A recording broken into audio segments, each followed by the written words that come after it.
శుభకార్యాల్లో చివర 16 రూపాయలు వచ్చేలా ఎందుకు చదివిస్తారో తెలుసా? అంతా నిజాం ప్రభువు వల్లే. పెళ్లిళ్ళు, శుభకార్యాల్లో చదివింపులు, దేవాలయాలకు విరాళాలు ఇచ్చే సందర్భంలో చివర 16 రూపాయలు వచ్చేలా చదివింపులు చేస్తారనే విషయం ఎప్పుడైనా గమనించారా? 1000 రూపాయలు ఇచ్చేవారు 1116, 10,000 ఇచ్చేవారు 10,116, చివరకు 1,00,000 విరాళం ఇచ్చిన పక్కన 16 రూపాయలు వచ్చేలా ఇస్తుంటారు. అసలు ఎక్కడిది 116? చివర 16 ఎందుకు వచ్చింది? చివర్లో 0 ఉంటే నష్టమా? ఆ 16 వెనుకున్న అసలు కథేంటో ఇప్పుడు తెలుసుకుందాం.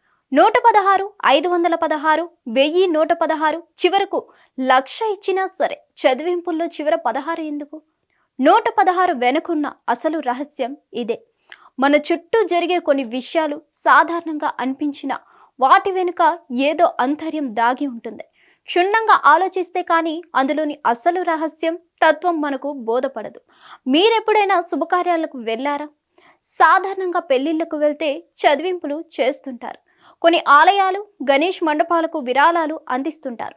అదే ఇలా చదివింపులు, విరాళాలు ఇచ్చే సందర్భంలో చాలా మంది 100కు బదులుగా 116, 500కు బదులుగా 516, 1000కి బదులుగా 1116, చివరకు 1,00,000 ఇచ్చిన చివరన 16 రూపాయలు యాడ్ చేస్తుంటారు. అసలు ఈ 16 కథేంటి? చివర్లో 16 ఎందుకు యాడ్ చేస్తారోనని ఎప్పుడైనా ఆలోచించారా? ఎందుకలా ఇస్తారనే దాని గురించి ఇప్పుడు తెలుసుకుందాం. చివర్లో 16 రూపాయలు యాడ్ చేయడానికి పరోక్షంగా నిజాం ప్రభువే కారణం.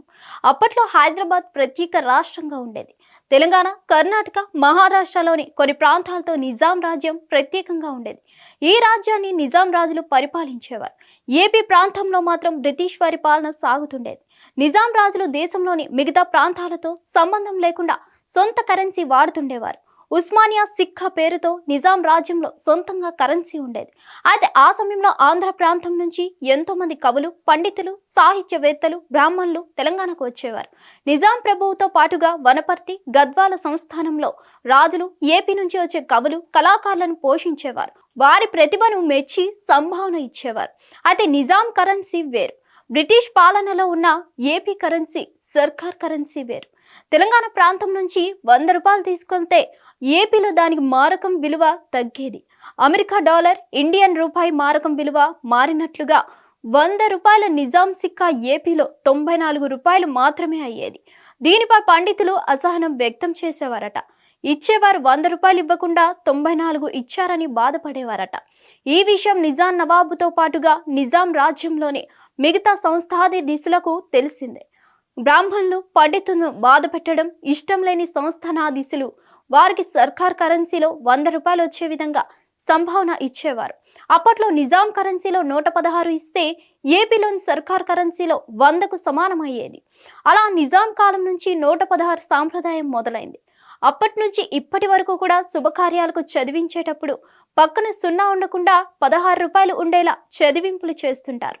ఇప్పటికీ కూడా బ్రాహ్మణులకు దక్షిణం ఇచ్చేటప్పుడు చివర్లో 16 రూపాయలు వచ్చేలా ఇస్తుంటారు. ఈ విషయాన్ని ప్రముఖ ప్రవచనకర్త గరికపాటి ఓ కార్యక్రమంలో వెల్లడించారు. అందుకు సంబంధించిన వీడియో ప్రస్తుతం సోషల్ మీడియాలో వైరల్గా మారింది. చదివింపులో చివర 0 ఉన్న నష్టం ఏం లేదని, కాకపోతే నిజాం కాలం నుంచి ఆ ఆనవాయితీ కొనసాగుతుందని గరికపాటి వెల్లడించారు. హిట్ టీవీ యాప్, ఇందులో short news, live news, entertainment shows, movies, digital magazines తో పాటు మీ జిల్లా వార్తలను కూడా ఫ్రీగా చూడొచ్చు. అంతేకాదు, కేజీ నుంచి పీజీ వరకు విద్యార్థులకు స్కాలర్షిప్ కూడా అందిస్తున్నాం. ప్రతి వారం 10 మందికి లక్కీ డ్రా ద్వారా ఒక్కొక్కరికి 10,000 రూపాయలు అందిస్తున్నాం. ఇంకెందుకు ఆలస్యం, వెంటనే హిట్ టీవీ యాప్ ని డౌన్లోడ్ చేసుకుని ఫ్రీగా ఎంటర్టైన్మెంట్ పొందండి. Hit TV app. Hit TV app. Please download hit TV app. Hit TV యాప్ని ఫ్రీగా డౌన్లోడ్ చేసుకొని ఎంజాయ్ చేయండి. మీకు నచ్చిన ఎంటర్టైన్మెంట్ కోసం హిట్ టీవీ యాప్ ని ఫ్రీగా డౌన్లోడ్ చేసుకొని ఎంజాయ్ చేయండి. హిట్ టీవీ యాప్ ని డౌన్లోడ్ చేసుకుని ఆస్వాదించండి, ఆశీర్వదించండి. ఇంతమంది సెలబ్రిటీలు హిట్ టీవీ యాప్ ని డౌన్లోడ్ చేసుకోండి అని చెప్తున్నారంటే ఎంత మంచి యాప్ ఆలోచించండి. అమెరికా అమెరికా అమెరికా అమెరికాలో చదవాలనుకునే వాళ్ళకి విశ్వసనీయమైన పేరు మన శౌర్య కన్సల్టెన్సీ. UK లో 1 year masters. UK లో 1 year masters. 2 years work permit up to 5 years visa. Contact Saurya Consultancy. Contact 89851 89851.